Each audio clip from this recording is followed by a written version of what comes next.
कौन सी मुलाकात आखिरी हो। जैसे समय मौत आ जाएगी एक घड़ी न टलने, जब दुनिया से जाओगे ना, पूरा परिवार, रिश्तेदार, व्यवहारी, पत्नी, बच्चे, कोई साथ जाने वाला नहीं होगा। अभी तो आपके पास ये दुनिया की भीड़ है, परिवार मेरा है, बच्चे मेरे हैं, ये रिश्तेदार भी अपने हैं, व्यवहारी अपने हैं। और आप अभी कहो कि हमें वहाँ तक जाना है, आप थोड़ा साथ में चलेंगे तो एक नहीं जाएगा दूसरा तैयार हो जाएगा, दूसरा नहीं जाएगा तीसरा तैयार हो जाएगा। और जब दुनिया से जाओगे तो उस समय कोई साथ नहीं जाएगा महाराज, कोई नहीं जा सकता। इस दुनिया में लाखों का मेला लगा, हंस जब जब उड़ा तब अकेला उड़ा। न राजा रहा न रानी रही, कहने सुनने को उनकी कहानी रही, वस्तुएं अनेक जीवन में आती जाती रही, न बुढ़ापा रहा ना जवानी रही। लखपति के संग ना अधेला चला, और हंस जब जब उड़ा तब अकेला उड़ा। इसलिए बड़ी सुंदर बात बताई है, एक कलयुग है साहब, बड़े अच्छे तरीके से रहना है। अरे तुम छोड़े चलो जा देश को कहूँ अंत ही गुजर करे, तुम छोड़े चलो जा देश को कहूँ अंत ही गुजर करे।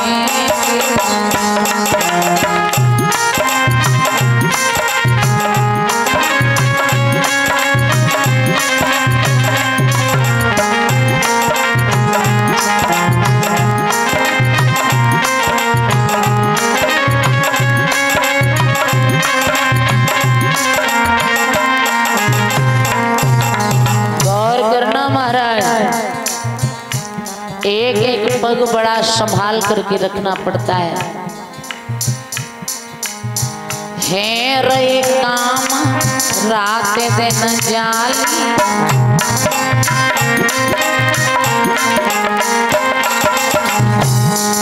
इस कलयुग में किसी का कोई विश्वास नहीं महाराज,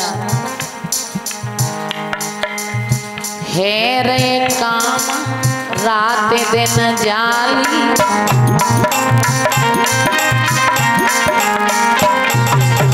धर्म कोठरिया है गई खाली,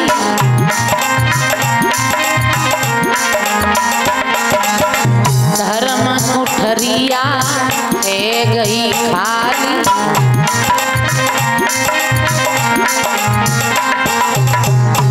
अधर्म के बिरवा समय भैया कैसे धर्म बचेंगे, तुम छोड़े चलो जा देश मोरे कहूँ अब कई गुजर करेंगे।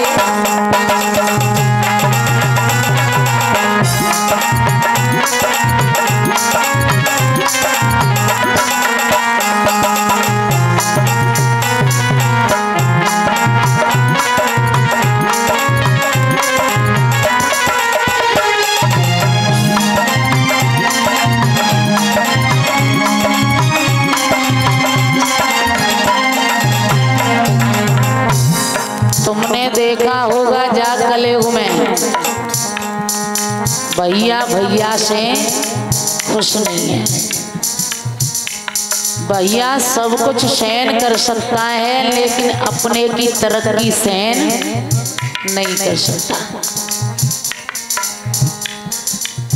भैया भैया में झगड़ा हो जाए महाराज मेड़ काटे हुए के पीछे तो केस अदालत में पहुंच जाता है। तो जो बीच वाले होते हैं ना, बीच वाले गवाही देने वाले, हाँ बड़ा सेवा होती है उनकी। समोसा खाओ, बर्फी खाओ, जलेबी खाओ, इतना पैसा उसमें खर्च कर देंगे, लेकिन उधर जो एक बिलायत मेड़ काटी है ना, मेड़ उसे नहीं छोड़ सकते। इसलिए बताया जुर्म करे सोई मेवा खावे,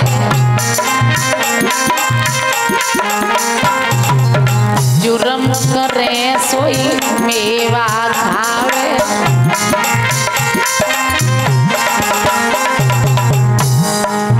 तीन दुखी सोई पकड़ो जावे,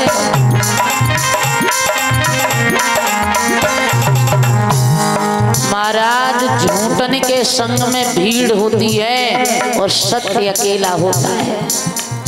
लेकिन सत्य थक जरूर सकता है, लेकिन पराजित नहीं हो सकता। कलयुग तेरे राज्य में, कलयुग तेरे राज्य में देखी उल्टी रीत, और हत्यारे हाथी चढ़े सोई धर्मी मांगे भीख। एक जुर्म करे सोई मेवा खावे,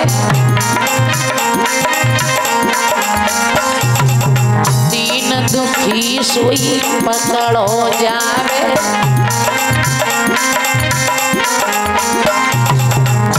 जई नाश की जड़ पे काहे गई प्यारे, कैसे धर्म बचेंगे।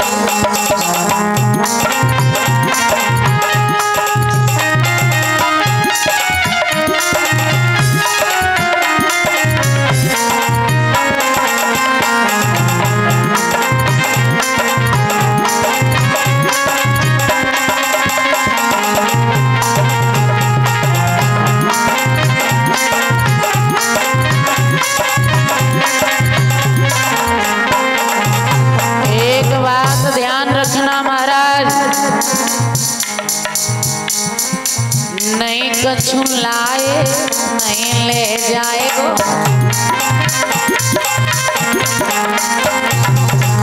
कितना भी कमा लो, जोड़ जोड़ करके रख लो, सोना चांदी रख लो, धन दौलत रख लो, लेकिन जब जाओगे ना तो तुम्हें जराए के बाद नाती लड़का पहले ताल टूरेंगे, पता नहीं डोकर को आदरेंगे। हाँ ने के जो दावत हुए वहां में सहारो ही लग जाए। नहीं कछु लायो नहीं ले जाएगो, यहाँ को यहीं धरो रही जाएगो, यहाँ को यहीं पड़ो रह जाएगो।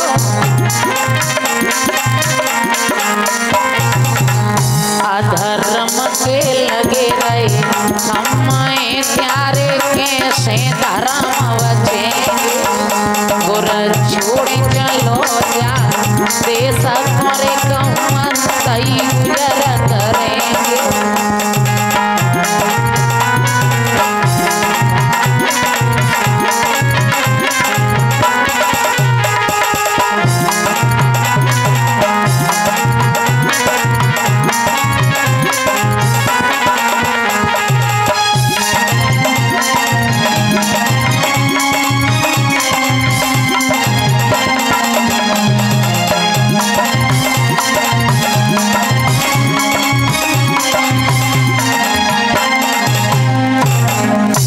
बड़ी सुंदर बात बताई है महाराज। गौर छोड़ चलो जा देश को कहूँ अंत ही गुजर। महाराज एक एक पग बड़ा अच्छे तरीके से रखना पड़ता है, क्योंकि इस दुनिया में अगर दिल लग गया तो भगवान के प्रति प्रेम कम रह जाएगा। अगर भगवान को भूल गए तो ये जन्म बड़े अच्छे कर्म करने के बाद मिला है, 84 लाख योनियों के बाद मिला है। अगर एक बार हाथों से चला गया तो फिर कोई चांस नहीं है। भटकते भटकते बड़ा पछताओगे कि भगवान का भजन कर लेते तो बड़ा अच्छा रहता। भगवान की कथा में प्रेम से बैठना, बड़े भाव से सुनना। कथा में बात नहीं करते हैं, कथा में आप चुपचाप बैठ करके सुनोगे तो तुम सुखी और बगल में बैठो पड़ोसी सुखी। बड़ा आनंद आता है बड़े भाव से सुनने में। एक एक शब्द इस दिल में उतारो, पता नहीं कौन सा शब्द तुम्हारी जिंदगी को बदल करके रख दे। ये समय बड़ी किस्मत से मिलता है महाराज। कई जन्मों के पुण्य उदय होते हैं तब कहीं जाकर के भगवान की कथा सुनने को मिलती है। गौर करेंगे महाराज कथा में। एक बार कैलाश पर्वत पर भोले बाबा ने सती मैया से एक बात कही, सती जी आज तो हम कथा सुनने जा रहे हैं कुंभज ऋषि के आश्रम में। सती मैया कहने लगी बाबा बहुत दिन हो गए हम भी कहीं नहीं गए, तुम ऐसा करो कि हमें भी ले चलो।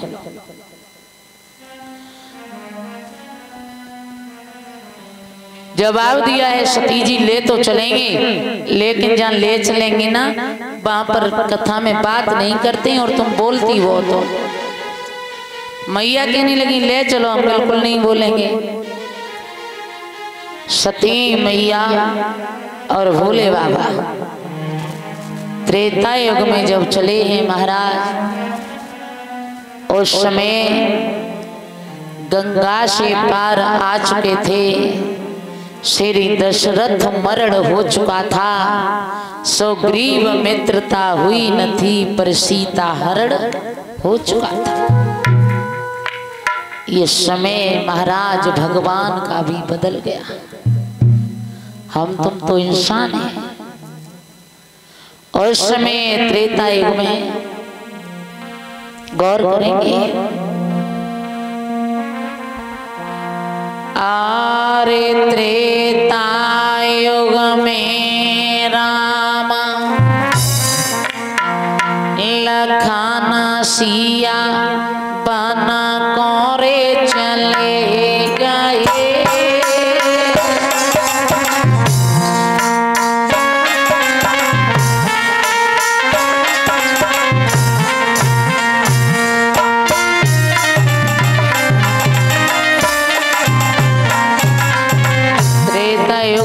था महाराज, मर्यादा पुरुषोत्तम श्री राम को वनवास हो गया था। सीता की चोरी हो गई थी, दशरथ की मृत्यु हो गई थी।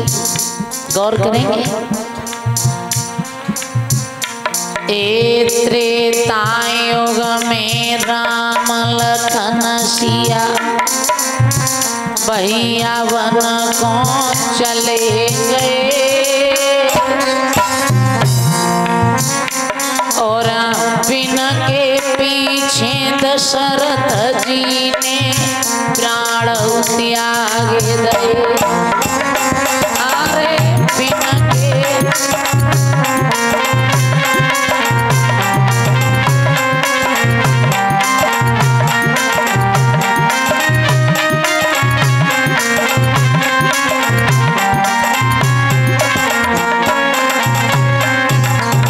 बड़े बड़े कष्ट आए भगवान पर भक्तों।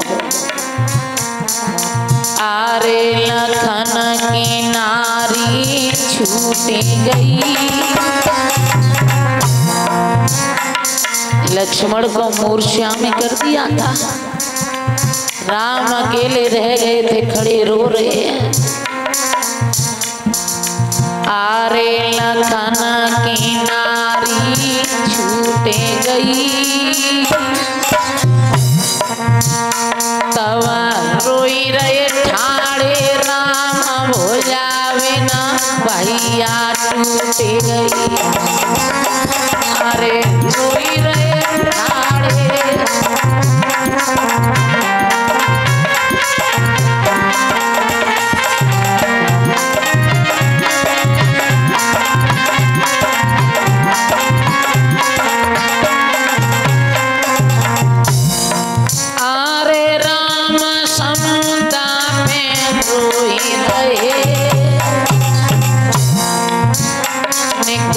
दिए बोल सुनाई लखना तुम कैसे सोई गए।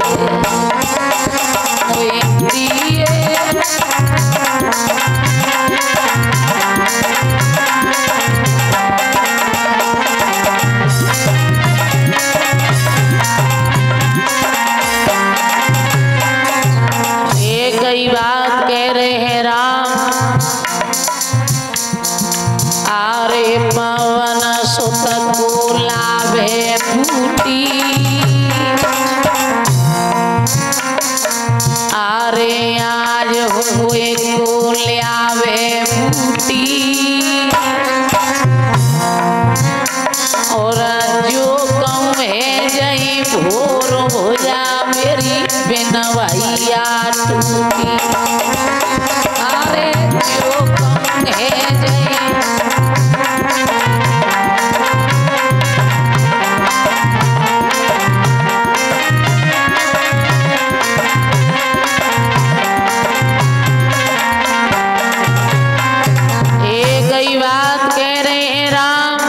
भैया। अरे भैया लक्ष्मण उठी के सुनाइए हमको बोल। भैया उठी के सुनाइए हमको। अरे मेरी दाहिनी भुजाया जो टूटेगा।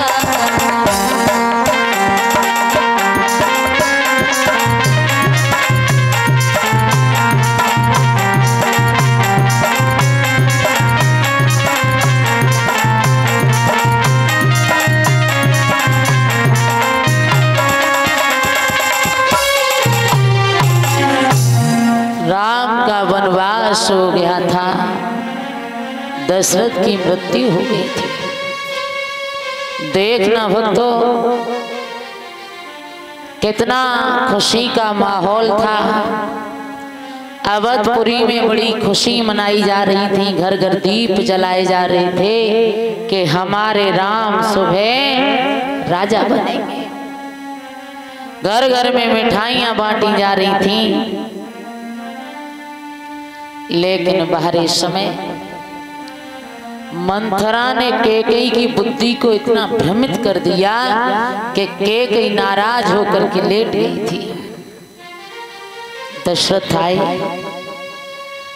तो दशरथ इधर जाए तो कैकेयी उधर पलटा ले जाए, उधर जाए तो कैकेयी इधर पलटा ले जाए।